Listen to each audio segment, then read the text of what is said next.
Welcome to my podcast.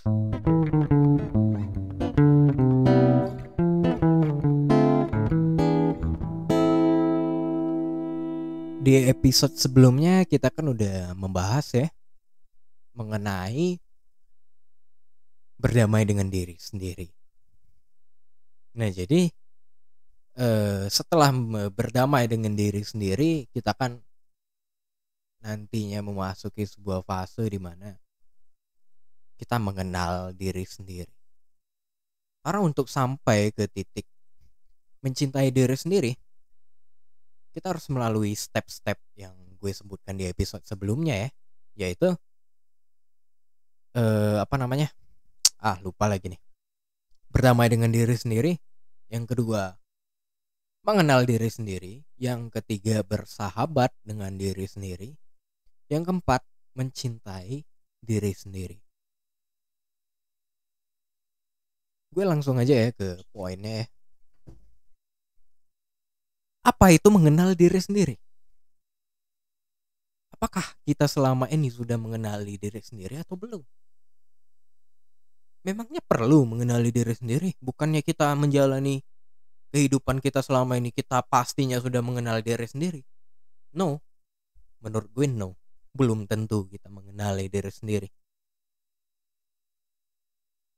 Indikatornya menurut gue, kita tanyakan ke diri kita sendiri. Alasan kita melakukan sesuatu itu apakah bersumber dari diri kita atau bersumber dari mindset atau tekanan orang atau dari lingkungan atau dari apa gitu ya. Misalnya gue kasihin sebuah contoh gitu ya. Lu memakai sebuah baju dengan style tertentu itu karena lu menginginkan itu atau karena lu ingin keren atau karena lu harus ikutin tren atau lu harus ikutin omongan temen lu, omongan nyokap lu, omongan bokap lu, omongan siapalah. Itu dia. Kalau lu memakai baju yang lu ingin pakai gitu ya, berdasarkan diri lu sendiri, lu akan nyaman dan lu tidak akan merasa minder.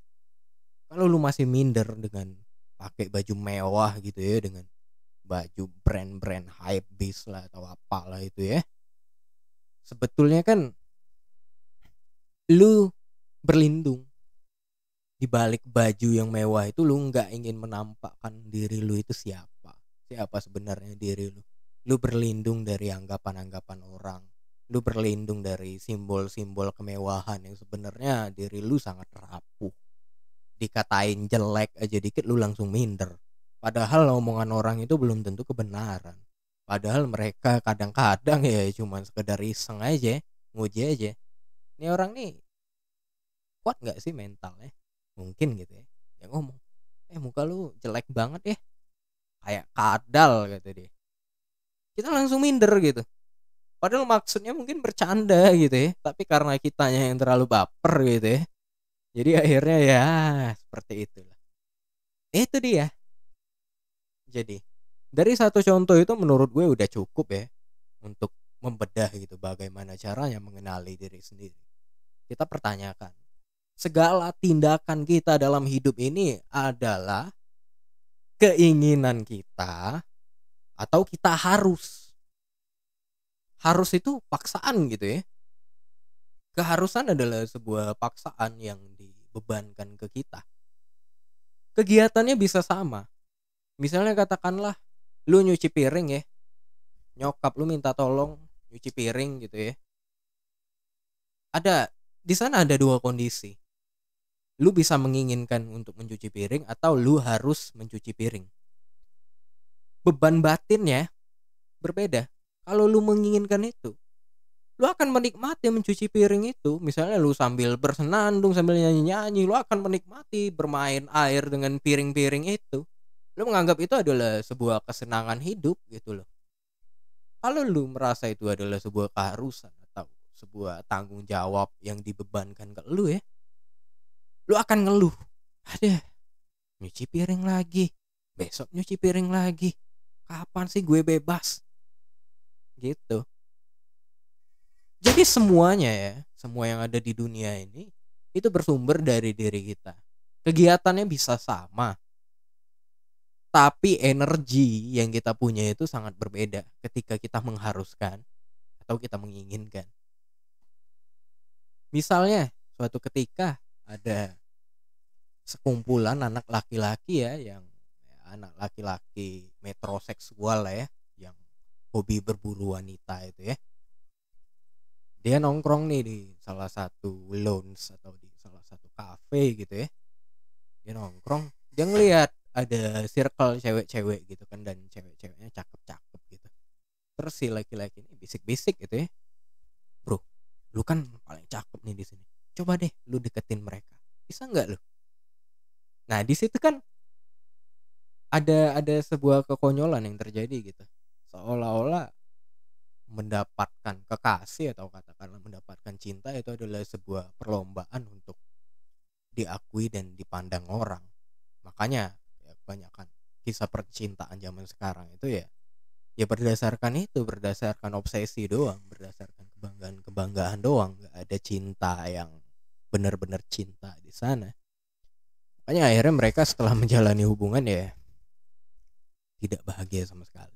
Nah jadi dengan contoh itu tadi ya, misalnya gitu ya, ada si cowok ini yang katakanlah dia itu tampan tadi ya, yang mungkin model gitu ya, dia tertantang, dia ngerasa kayak, wah ini kesempatan gue nih supaya teman-teman gue nambah mengakui gue nih. Akhirnya dia datang tuh sendirian gitu ke rombongan cewek itu, dan dia samperin salah satu cewek yang jadi target itu ya, dia flirting lah, dia approach lah ya, dia ya berkenalan atau apalah gitu ya. Akhirnya dia gagal gitu, dengan muka masam gitu, ditolak mentah-mentah dan diketawain si cewek-cewek itu gitu ya.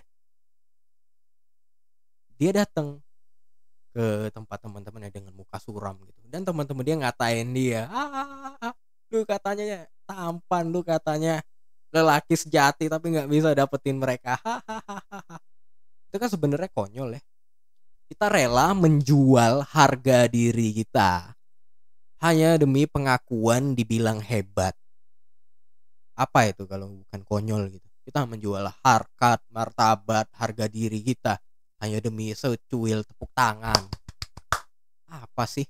Tae lah yang kayak gitu. Nah di situ dari fenomena itu membuktikan bahwa seseorang yang katanya yang tampan itu tadi, dari contoh itu tadi, dia tidak mengenali diri dia. Makanya dia bisa dikontrol sama orang lain. Dia beranggapan bahwa ketika diri dia mampu memberikan apa yang orang lain inginkan, itu adalah diri dia, tapi bukan. Padahal saat itu hati kecilnya bilang, ngapain gue harus membuktikan ketampanan gue ke mereka gitu. Nah, ketika kita mengkhianati hati kecil kita, ya kita dihukum gitu. Kita disuruh merasakan sebuah kesengsaraan yang sebenarnya nggak perlu kita rasakan kalau kita mengikuti hati kecil kita gitu ya. Nah itulah yang dinamakan ketika kita tidak memiliki diri kita atau kita tidak mengenali diri kita. Kayak kita bekerja gitu ya, kita bekerja di suatu instansi, kita sebetulnya merasa tidak nyaman, tapi karena kita takut tidak punya uang, akhirnya kita memaksakan diri kita dan kita rela diperas gitu kan. Ya itu kembali lagi ke diri kita gitu ya. Kegiatannya bisa sama, tapi beban batinnya berbeda gitu. Ketika kita menginginkan melakukan itu, kita nggak punya beban batin. Tapi ketika kita mengharuskan atau merasa bertanggung jawab atas apa yang kita lakukan itu, ya kita akan mengalami beban batin yang luar biasa gitu ya. Makanya zaman sekarang nih orang ya mengagungkan kata passion, karena memang real gitu loh. Ketika kita passion melakukan sesuatu, itu artinya kita memang mencintai melakukan sesuatu itu. Kita melakukan itu mungkin dilihat orang lain gitu ya, kita begadang, katakanlah kayak gue ya, gue passion ya bikin podcast gitu ya. gue mungkin dilihat sama orang lain ya kayak orang gila gitu, ngomong sendiri, apa sendiri gitu kan. Tapi karena gue mencintainya, gue asik menikmatinya, gue nggak peduli gitu. Bagi gue ini adalah kenikmatan yang gue rasakan. Media gue berekspresi, media gue mengungkapkan suara gue gitu. Beda halnya orang yang membuat podcast dengan ikut-ikutan. Wah, supaya gue terkenal nih kayak si A, kayak si B karena ini lagi tren loh. Itu berbeda gitu energi yang dihasilkan. Kalau gue pribadi ya, gue nggak terlalu peduli ya ini bakal banyak pendengar atau enggak. Tapi ketika ada pendengar yang ngontek gue dan ya mereka bercerita kisah dia, ya gue respect gitu. Gue berusaha untuk menghargai mereka. Karena gue adalah manusia yang mungkin berusaha memanusiakan manusia lainnya gitu ya. Gue hanya mengusahakan, gue nggak berani deklarasi bahwa gue adalah manusia yang sudah menjadi manusia gitu. Gue nggak berani gitu. Karena sometimes juga gue masih terjebak gitu ya. Kayak tiba-tiba gue nggak mengenali diri gue ya. Gue juga berproses loh. Gue juga berproses. Bukan berarti ketika gue menceritakan segala hal yang ada di podcast ini gue udah bener semua, enggak gitu. Gue hanya membagikan sebuah proses yang gue jalanin dan menurut gue seperti itu gitu ya. Jadi kita balik lagi ke topik tadi, mengenali diri sendiri ya. Jadi itulah caranya ya untuk mengenali diri sendiri. Kita tanyakan, kita melakukan satu tindakan ini berdasarkan diri kita atau kita hanya menginginkan sesuatu atau karena ada sebuah dogma dan doktrin tertentu. Sebenarnya dogma dan doktrin itu tidak masalah, itu baik juga.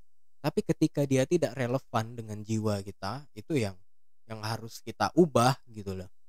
Misalnya kita didoktrin menjadi atlet lari gitu ya karena bokap kita dulunya atlet lari. Tapi kapasitas tubuh kita ini tidak mumpuni gitu. Kita punya kelebihan di ya katakanlah mengoperasikan komputer gitu. Kita punya bakat jadi programmer misalnya. Ya, itu kan doktrin gitu ya. Kita maksain buat jadi atlet lari padahal kita punya potensi gitu. Kita kehilangan jati diri kita kehilangan potensi kita kehilangan jalan yang dimaksudkan Tuhan untuk kita jalani gitu. Itulah pentingnya mengenali diri sendiri. Memahami benar-benar apa yang kita inginkan atau hanya sekedar tuntutan-tuntutan dari masyarakat gitu ya yang sebetulnya hanya ingin memperalat seseorang supaya jadi robot gitu dan membuat mereka bisa mengeruk dan mengeksploitasi kita. Cara kerja korporasi kan seperti itu ya. Lihat aja deh. Tapi by the way kita nggak membahas itu ya. Kita membahas mengenai proses mengenali diri sendiri. Ketika kita mengenali diri sendiri, kita akan bisa melihat perbedaannya gitu ya. Perbedaan kita di masa lalu dan kita di masa sekarang. Otomatis kita akan merasakan sebuah kenyamanan. Tubuh kita merasa lebih ringan, kita melakukan segala macam kegiatan itu tanpa tekanan. Kita otomatis bahagia. Karena kebahagiaan itu adalah konsekuensi dari ketika kita mengenali diri kita sendiri. Dia sesuatu yang akan berjalan otomatis ketika kita memang benar-benar menjadi diri kita sendiri. Kenapa kita tidak kunjung bahagia sampai saat ini? Karena kita berlari dari diri kita sendiri. Kita ingin meniru figur seseorang tertentu gitu. Padahal itu orang lain. Kita berusaha menjadi orang lain. Diri kita yang lain di dalam diri kita ini, karena kan ada banyak ya diri kita ya. Ada kata hati, ada pikiran, ada jiwa, ada sukma, macam-macam lah kalau dibedah gitu ya. Nah, karena kita mengkhianati diri kita sendiri, diri kita yang lain ini memberontak gitu. Lu ngapain jadi orang lain, bego lu ini. Makanya dia memberikan ketidaknyamanan batin kepada kita. Ketika kita benar-benar menjadi diri kita sendiri, dia selaras. Kita otomatis menjadi seorang manusia, bukan lagi robot pekerja atau robot tren yang selalu mengusahakan supaya diri kita sama gitu ya sama orang lain, seperti ya robot itulah. Jadi kira-kira seperti itulah pandangan gue mengenai mengenal diri sendiri. Itu dibutuhkan sebuah proses perenungan yang hanya diri kita sendiri yang mengetahuinya. Orang lain hanya bisa mengetahui dari apa yang kita ceritakan dan dari apa yang kita tampilkan dalam sikap kita gitu ya. Tapi dia tidak pernah tahu cerita hidup kita seutuhnya. Makanya kenalilah diri kita sendiri. Dan akhirnya kita akan bersahabat dengan diri kita sendiri. Kita akan nyaman kemana-mana sendirian dan kita tidak akan terlalu peduli gitu ya sama omongan orang. Tapi bukan berarti kita tutup telinga. Kita hanya mendengarkan sebuah kritik atau sebuah saran yang membangun diri kita. Bukan sebuah saran yang ingin merubah jati diri kita. Kira-kira seperti itu. Next gue akan membahas mengenai bersahabat dengan diri sendiri. Nantikan aja ya di podcast selanjutnya. Ini opini gue. See you di episode selanjutnya.